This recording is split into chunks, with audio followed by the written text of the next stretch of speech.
Hi, everyone, and welcome to Re-Emerging Spirit. My name is Rudy Cromwell, and we are here to just share life together and encourage and lift each other up to live our best life possible.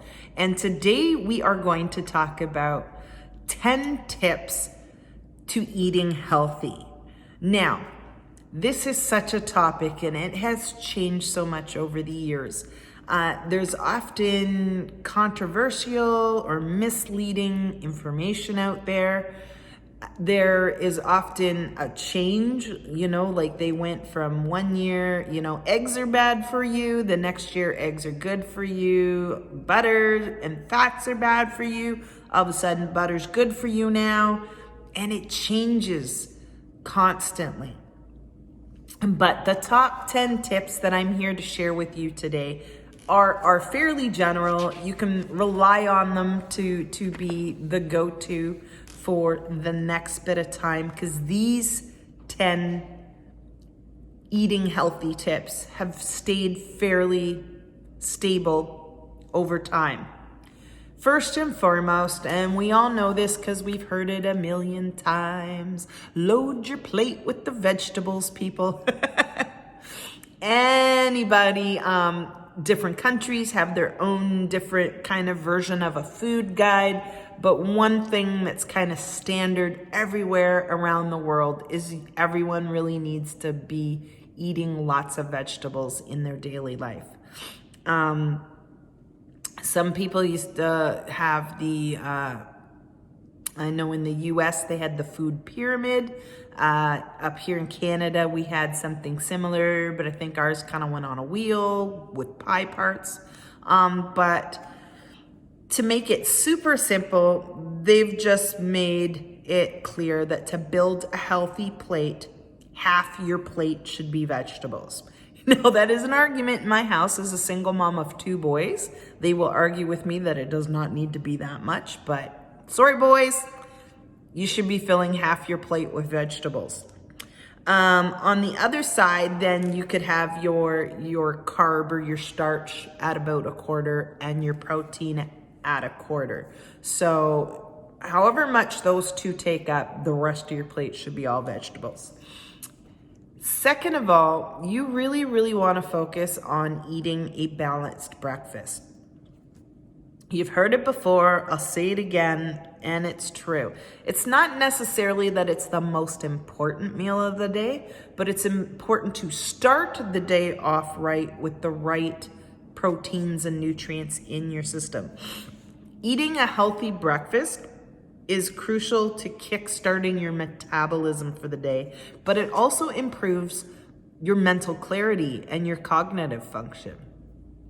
So if you're someone who skips breakfast and just grabs a coffee, and no shame, I'm not judging, because that was me for many, many years. I just grabbed that coffee and went, and I'll eat sometime later in the day. But that's why a lot of the times by late morning, early afternoon, you start to mentally just kind of feel sluggish and foggy. It's because you didn't start off the day with fueling your body the way it needed to run throughout the day. So you definitely want to make sure that you're eating a healthy breakfast, and that it's a fairly protein filled breakfast. So you're going to want to have those omelets or eggs with some yogurt or a protein shake or something to kickstart your day with, because that's very, very important. Number 3, don't starve yourself. This strategy has never been healthy for anyone ever. You shouldn't be picking and eating so little that you're still hungry. Because again, that's going to slow you down. You're going to not have the energy you need. You shouldn't be pigging out to the point where you're stuffed either. But when you sit down to have breakfast, lunch, dinner, your meals throughout the day, you should be eating enough to just feel satiated, that you feel satisfied and I'm good. I'm not still hungry, but I'm not full either. You don't want to be stuffed. So that's super important. And if you're eating like that all day, you're less likely to overindulge and eat too much later in the evening. And we all know it's not good to put more in us just as we're ready to go to bed. So if you're eating that really good breakfast and then eating to satiate yourself throughout the day, then you're gonna be right on track. Number 4, ask questions when you eat out. Now, my friends are all used to this, but I like grill the waitress, like what's in it, what do they cook it with? Before I order anything off a menu, because menus can be so deceiving. And they might even sound healthy, but they may be loaded with butter, smothered in some sort of a heavy cream sauce, and you want to be aware of that before you order your meal when you're eating out.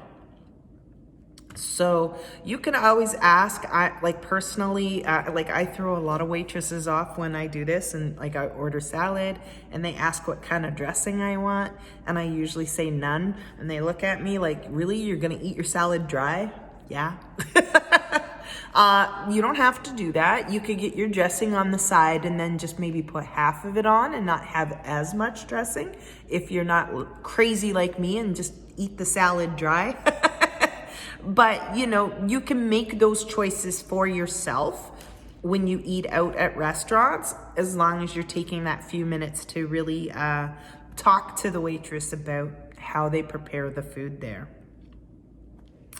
Number 5, have a plan before you go to the grocery store. I know, and you've probably heard that one 100 times before too, but it is so true. It is so easy to get distracted and squirreled in the grocery store with like end cap sales and stuff like that, that you really are better to have like meal planned ahead, have your grocery list in hand before you walk into the grocery store. And don't shop when you're hungry. I know you've heard that one before, but I will say it again. You are going to be way more tempted to make those impulse purchases if you're shopping while you're hungry. So know what you need ahead of time, make a specific list, and make sure you're not walking in there already hungry. Number 6, to eating healthy. Cut down on the processed foods. I know I've been saying this a lot lately in some of my other videos and in my live videos on my Facebook profile and in my community group. If you can't say it or pronounce it, you shouldn't be eating it. I'm not a fan of foods made by people in lab coats in a factory. I'm just not. And it's true. We don't eat a lot of dressings or condiments or canned soups or canned anything in my house. But I'm like most people. I love to entertain. I love to have family and friends over for dinner. But nice warm spring weather's coming, so it's perfect time of year for backyard barbecues. But if I'm having a backyard barbecue, I have to tell my guests, if you want like condiments on your burgers or whatever we're having, you probably need to bring your own, because there aren't any in my house. Very occasionally, I do maybe like to make a little bit of a tuna salad sandwich or something, and you need to moisten that a little with a bit of mayonnaise. But when I do use a condiment, I make my own from scratch. Do you realize it is so simple? Just a little bit of Dijon mustard, an egg, and a little bit of oil, and a blender, or in a hand blender. And you can make your own mayonnaise in like about a minute. It is super simple. It's way better for you. No chemicals, no preservatives. So, there's no excuse for you not to be eating real food. So many of those things that we kind of take for granted because we're used to the convenience of buying the bottled version. Same with salad dressings. Most salad dressings, even the creamy ones you like a nice ranch dressing or Caesar salad dressing, are so simple to just whip up and make your own at home from scratch. Or you could just be like me and eat your salad dry. But you will be surprised at how drastically your health changes, and even things like your skin and your mental, cognitive changes when you remove a lot of that processed food from your diet. So I highly recommend it. Number 7, lower and limit your sodium and sugar intake. So another big one at our house, we don't usually have like salt and pepper even out on the table. I don't cook with a lot of it in my food. And we definitely don't add extra on top at the table. And same with sugar. When I eat oatmeal in the morning, like my kids put brown sugar on it, I just put fresh fruit. The fruit is sweet enough for me. My only place I do, and you all know this because if you've been hanging around for a while and you know me a little bit, I'm a coffee addict.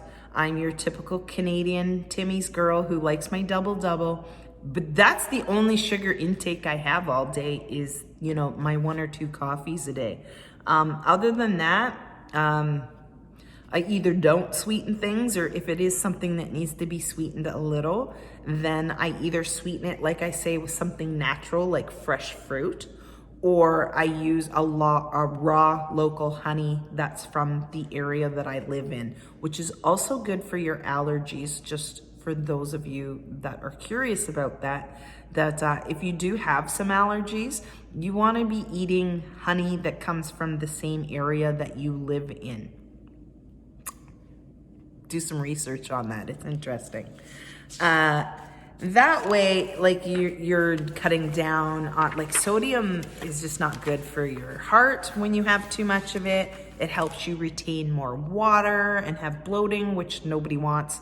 So you want to cut a lot of that stuff out. And again, it goes back to those processed foods. When you're buying like the canned soup, it's got a lot of sodium in it. When you're buying like canned pasta sauce instead of making your own from scratch, they're heavy in sugars and salts. All those sorts of things that are pre-made and processed have crap tons of sugar and salt in them. So you're always better off to cook from scratch at home. Number 8, just don't count calories, because not all calories are created equal. Like, there's people that eat those like the little calorie packs of cookies that are only like 100 calories, and then they focus on the fact that, oh, they were only 100 calories, look at me, I'm doing good. But they don't pay attention to what else is in there. You're better off just to have some fresh fruit and some yogurt. Again, I'm gonna say it 100 times. You are always best to just eat natural. Cause so many of even those like diet snacks and, health snacks that are less calories, but to make it, what else did they put in there to get it like that? I'd be skeptical. So be careful with that. And a lot of them are totally low. Those things that are totally low in calories but that are processed are not always super rich in vitamins, minerals, and fiber like natural food is. So, number 9, switch to whole grain. This is super simple and easy. When it comes to your carbohydrates, your browns are always better. So you want to switch to like a whole grain bread, switch to brown rice instead of white rice, and go for your like steel cut oats instead of like your quick oats. They contain more nutrients. They have better fiber count in them than their white processed counterparts. And these complex carbohydrates are healthy for you, and they also help keep you full longer. So again, you're gonna be more satisfied when you eat them. So swapping out your browns for your whites is always going to be a great health tip on your journey. And number 10, and I think this is one of the most important, enjoy your food. If you're eating that nasty carrot stick just because you know it's good for you and it's healthy for you, but you don't enjoy the carrot stick, it's not a sustainable way to eat long term for the rest of your life. You still need to enjoy the food you like. And I always love to share this little story right here about my two sons. They absolutely will tell you up and down they detest quinoa. And I make it once in a while and they have a mutiny because they don't want to eat that crap. They think it's horrible, it's nasty, it's vile. It is like the antichrist of carbs. So I don't make it too often. But then sometimes when I'm making my own homemade from scratch snacks, I'll make these toasted little quinoa energy balls. You know what I mean? So they've got toasted quinoa that I toast on the oven. And then there's some oatmeal in it. There's peanut butter, chocolate chips, and some protein shake. And I usually use a chocolate protein shake on top of it. And they're like this little yummy chocolate chip ball with peanut butter in them. And both my boys love Reese's peanut butter cups, so they love that combination of peanut butter and chocolate. So every time I make these quinoa energy bites, they gobble them right up. And I had to laugh, and after about the third batch in a row, they gobbled down of these things. I had to say, well, I thought you didn't like quinoa. Well, I don't. I won't ever eat that stuff. And I'm like, well, you just ate 3 batches of quinoa energy bites. And they were like, oh, there was quinoa in that? So eating good, healthy, natural food does not need to be a chore or something you don't enjoy.